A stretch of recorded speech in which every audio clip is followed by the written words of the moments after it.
All right, we're out here with Ruby. We're going to review all of the skills from the partner program that we've learned. I'm going to probably just get her a little bit warmed up and make sure that her clicker response is still where we want it to be because the clicker is kind of something, yay, that we kind of fade out, right?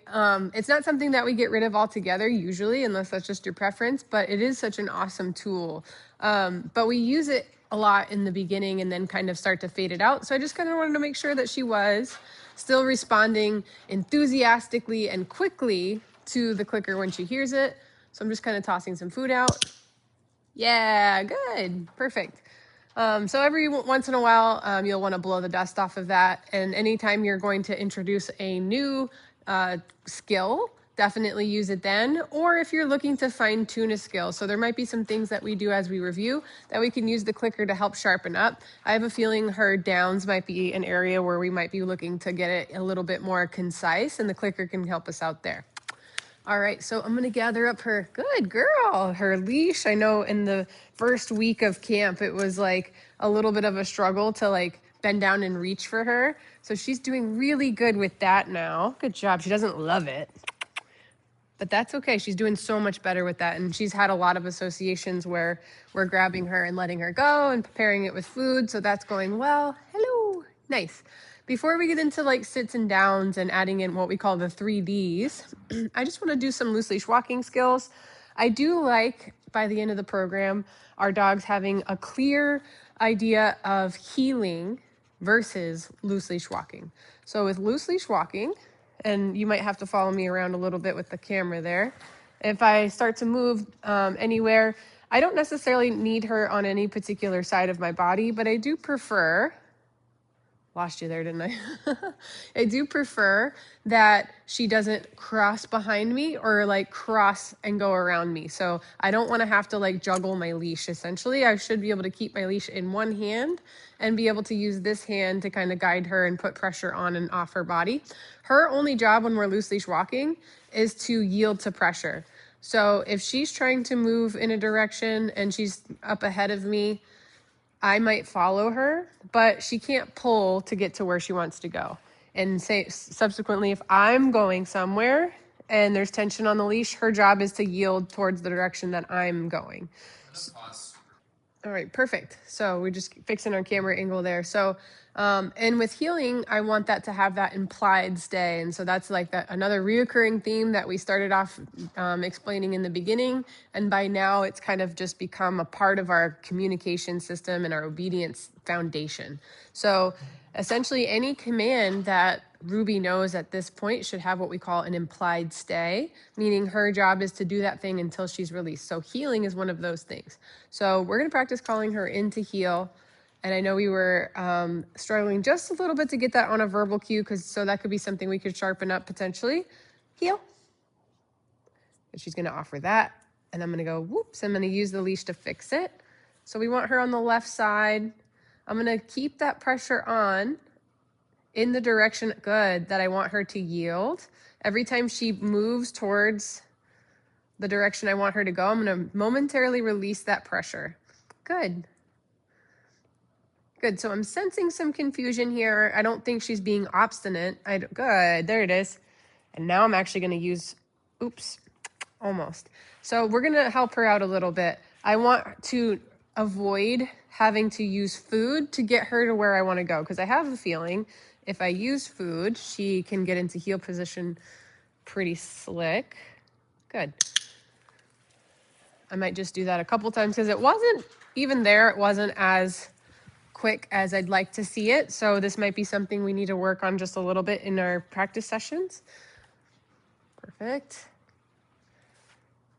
Good. That looks pretty good. I give it a B+. So she might need some food luring work, actually. Going back to kindergarten, as we say. So we can even get the kids involved, getting some of these reps. Now that's looking good. That looked more like an A. Perfect.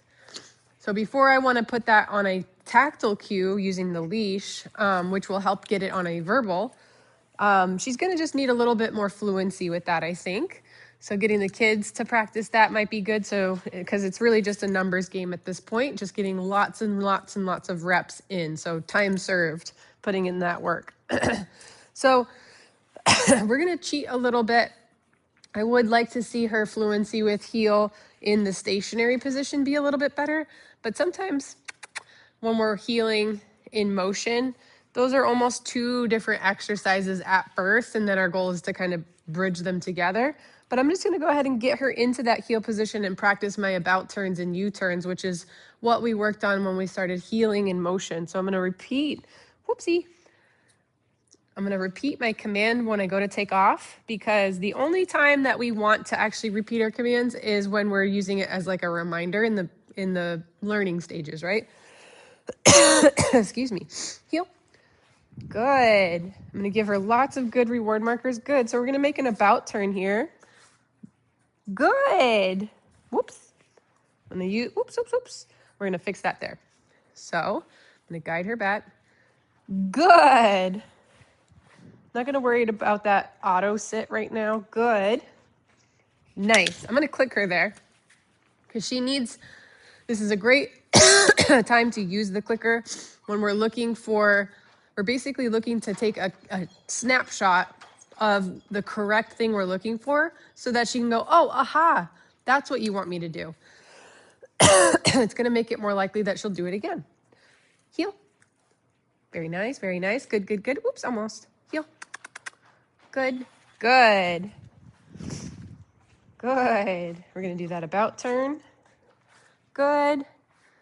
Yes, good. I would have loved to click when she was kind of looking at me. She was looking at my feet, I think, right here, but she was close to me. She was still in heel. She didn't like drift out like she did in the first rep. Sorry, I keep coughing. But that hopefully that gives you an idea of how you can use your clicker in your training sessions to really sharpen things up. So we're going to do this one more time, and we're going to add in the U-turn as well. So we're going to make some figure eights. I think for healing, it makes more sense to her in motion when we're facing, she's already kind of there. But going from the what we call basic position, where she's out in front of me, good, to heel on the side, stationary heel, I think that just needs a little bit more work. Good. Good. And doing the auto sit, she's not really offering that in motion. And then when we stop, she's kind of still in a, oh, nice stretch though. She's still in a stand. So, yep, just practicing that stationary heel and making sure she doesn't leave. Good. Until we, until we release her. Okay. Nice. Might just do that a couple times here. Heel. Good. Good. Good. Good. Whoops. Heel. Oh, okay. So this is pancaking. We're good. Good job. We've worked through that. I don't know if I ever sent you the video, but we worked through pancaking throughout the program where Ruby would kind of be like, whether she was just a little bit flustered because she's like, I don't know. You're asking me a lot of stuff. And she kind of just flattens out. We worked on using light pressure and duration to get her to go, oh, this doesn't change or go away until I comply. Oh, I hope I can figure out how to like edit out all my coughs at some point. But anyway, so she did really well with that. She gave that up pretty quickly. So back to healing. Heel. All right, so we're gonna do our about turn. Good. I could use my good reward markers like a keep going signal. Good. And here comes our U-turn. Yes, good job. So that looks brilliant. Moving on to the basics, which I think maybe her down position could potentially use some work. So we'll start off with sit because that's easy. Is there a way to pause that so I can just, or is it so for all the pauses, I have to keep hacking out along and poor Ruby's like, Jesus Christ, are you okay? All right. So we're going to start off with just easy. We're going to work on our SIT first because that's a little bit easier. So just off the rip, I'm going to check her verbal SIT. And I want to make sure that I'm using what we call the recipe. And I don't think we got to talk about this. This might have been the class that you missed, but we want to make sure with the recipe, we're using the recipe with known commands. So these are commands that our dogs are in the maintenance phase of learning. So they're not still proofing it. They know it through and through. And so we use the recipe to help create faster, crisper obedience to our verbal commands the first time. Our goal is to be able to say the word SIT and have like an immediate response. So we're just going to see what she does with that. I'm assuming that with SIT, she is in the maintenance phase because that's the most practiced skill. She's known that skill for the longest, assuming. So we're going to say, Ruby, sit. So I'm giving her a second and a half before I apply a slight, pressure sit essentially. So I'm applying that slight upwards pressure, and it's fingertip pressure. Less is more in this case. When I apply this pressure, a little anchor drops out of my hand and my arm doesn't follow her around if she chooses to move away from it. So this looks like something that we can practice. This becomes our have to. And so we talked about, good, nice job, perfect. I wanna follow that up with the clicker if possible, because, woohoo! Yeah, and that's great. We go get it. We're working on have to with that pressure, and we're talking about the recipe as well. It's not the most fun thing we do. This is where we're kind of adding in a balance of positive reinforcement and compulsion, because at some point, our dogs need to comply with us. It's important for their safety. It's important for whatever environment we are, and it helps us. It helps our relationship. If we lean too heavily in compulsion, our relationship suffers. If we lean too heavily in positive reinforcement, dogs struggle with clarity and having the right state of mind and being too drivey potentially. And you also fall into the trap, if you're not as skilled with positive reinforcement, of falling into bribery. And then you kind of start to lose the ability to work with your dog without having something of value on you. So there is a nice balance that we like to achieve. So this is technically what we would call a punishment in the Punnett square of behavior. We're not actually punishing her in terms of something aversive or punitive, but we are applying pressure in order to get her to comply. And when we're using pressure, we can either rely on duration and use a very light amount of pressure, or we can rely on intensity. So we're really like, if you think of intensity and duration as a graph, we want it to be more on the duration end and less on the intense end.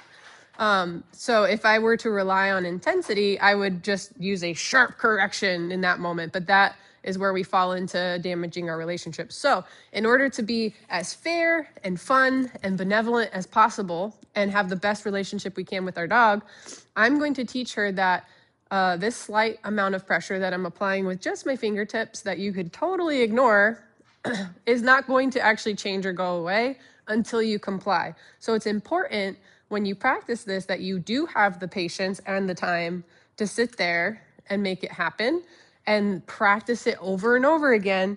And it will feel a little bit frustrating at times, especially when it's your own dog. If I do something similar with my kids, it feels like Chinese water torture for me. But make sure you kind of center yourself, you work through it. Sometimes with a dog who's learned to ignore you, it becomes a little bit of an uphill battle, and we're essentially exhausting the option of ignoring us. And so when we're trying to make that behavior extinct, it goes through what we call an extinction burst, and it tends to get a little bit worse before it gets better. So she's gonna go, nope, I'm gonna pancake out, and we definitely saw this with the pancaking thing, right? She's like, nope, I'm gonna do this, and at some point you're gonna go, oh, this isn't working, and you're gonna release the pressure, or you're gonna try something else, or you might even get treats out. So she's learned, that behavior got reinforced. So when we gotta fix that, she's gonna be like, no, this is supposed to work. I'm gonna try it more vehemently. I'm gonna do it harder, faster, stronger. And then at some point she's just gonna go, oh, you're right. You know what?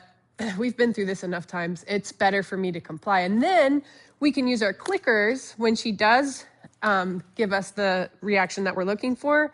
And that will help make sure that behavior happens again more quickly, and it adds enthusiasm. So I know that was a big spiel, but that's really important, especially for a dog like her, where we're kind of working with that blowing off our commands. So we're gonna do that again.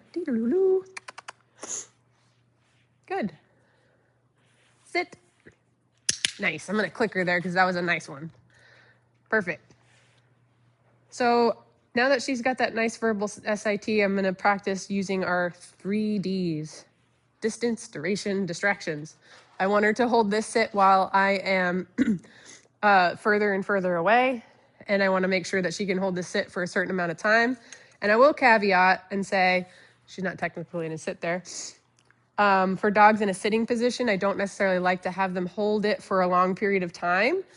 But for down, we definitely will. Nice. All right, so I'm gonna ask her. Actually, I'm gonna get ready with my leash just in case she blows me off. Sit. So the recipe says 1.5 seconds. So I'm gonna say like Mississippi in my head after I say that command before that pressure comes on.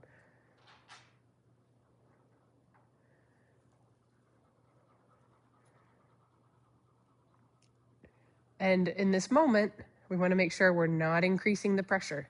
She totally has the answer right now and she's thinking about all her options. She might even be going, good, to the little sandy beach in her puppy head. We're gonna do that again. Excuse me, and science is gonna say that we're gonna see a better response here because we used our clicker. Ruby, sit, good, perfect. Nice, all right. So back to our 3Ds. Sit, good. I'm going to feed the food to her. Her job is to keep staying in that position until she's released. I'm going to use the leash, bring her back to where she was. Good. And I'm going to repeat what I just did. Back to where she was. Good. And if she chooses to sit, I would be inclined to fix it. But for right now, you could just let it be. She's trying to offer a behavior that she knows we like. So that's technically pretty awesome. For right now, I'm just going to kind of make sure she's maintaining some kind of behavior in that position while I walk away. Eventually, I'm going to want to fix that. Good, so it looks like this could use some work too. The kids can practice this as well, so make sure, good. Perfect, good. Okay, nice. Remember, you can release your dog with the clicker or your release word. Let's get some more food.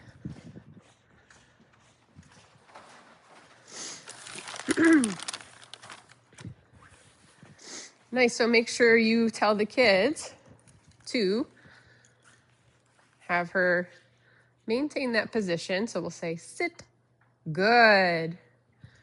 Whoops, if she kind of pops up, I'm not going to let her have that food. She maintained the sit, good.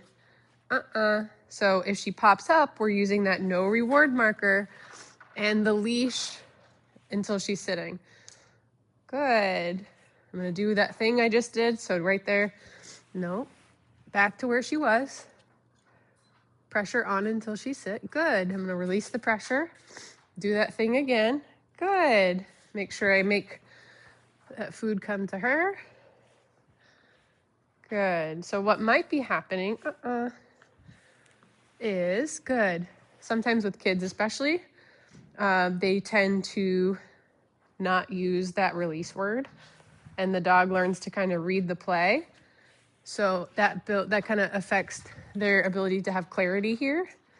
So we want to make sure that we're always releasing our dog with the clicker or the release word so that she never has to guess, oh, you're kind of crouching, you're doing this thing.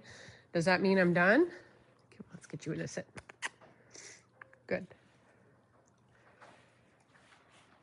Good. Perfect. So I'm doing very light, mild distractions. But really at this point, she should be able to handle like intense distractions. Good. I should be able to drop food on the floor, squat down.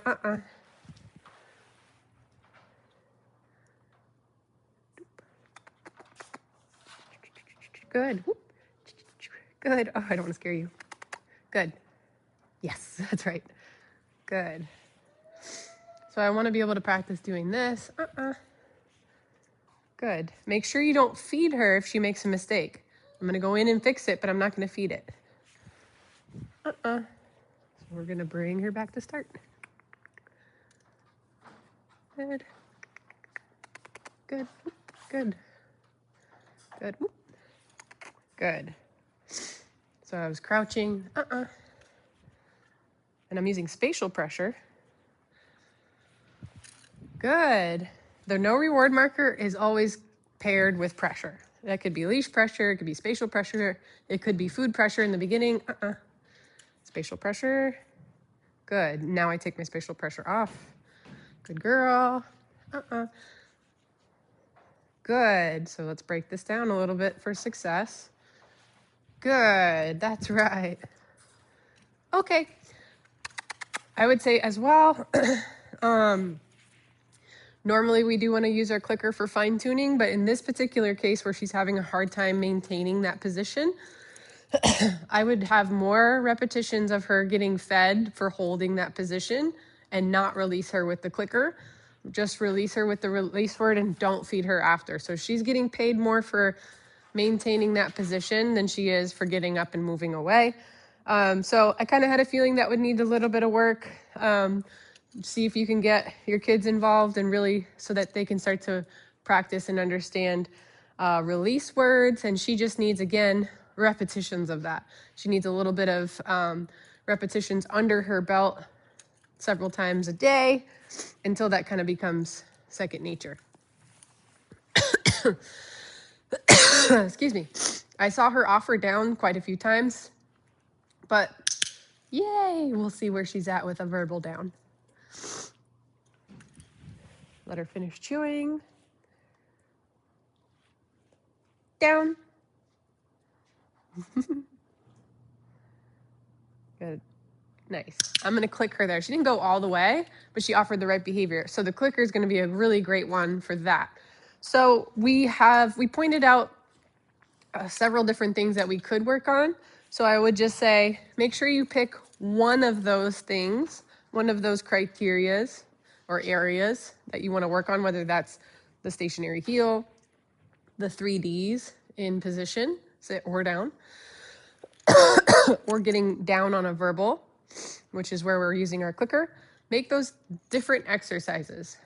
We're doing them back to back to back in one training session, but I recommend for you that you do shorter sessions working on each individual skill with some time in between, if that makes sense.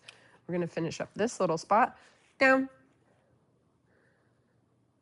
The second I think she's thinking about down, so I don't know if you could see it from the camera, but she was sitting and then I saw her body twitch to move and offer something else. And I'm gonna click there. I don't even care if she does it or not. I just wanna click for thinking about the right answer. And as time goes on, I'm gonna increase my criteria and say like, oh no, you actually have to try a little bit more. Down.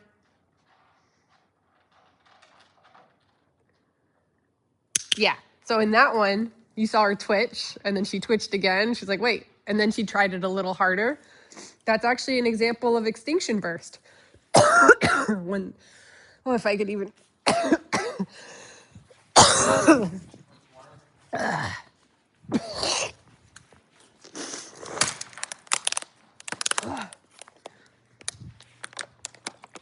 Okay. Good. Sorry. So when something you think should work doesn't work, you try it harder, faster, stronger. So she was like, hey, that worked last time. So she did it again and again. And that's the same thing we're working up against when we're trying to decrease a behavior.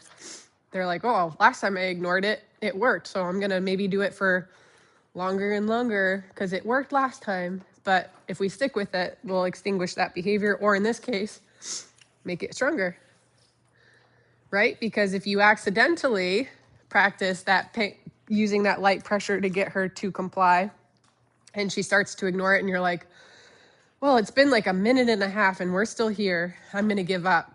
You've accidentally reinforced that behavior. You're going to strengthen that behavior. So hopefully that makes sense. Welcome to the Meg Show where we cough out our lungs and train dogs. All right, ready? Down.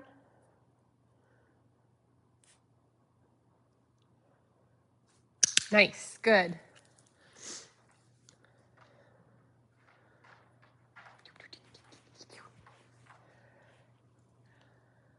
down. Nice. That was a little half squat, but I liked the quickness of it. So that hopefully gives you an idea of what to work on. She's doing great.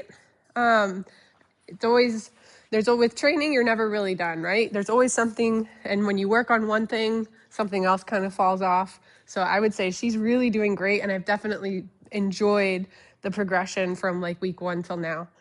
Good job, Ruby. Good job. You did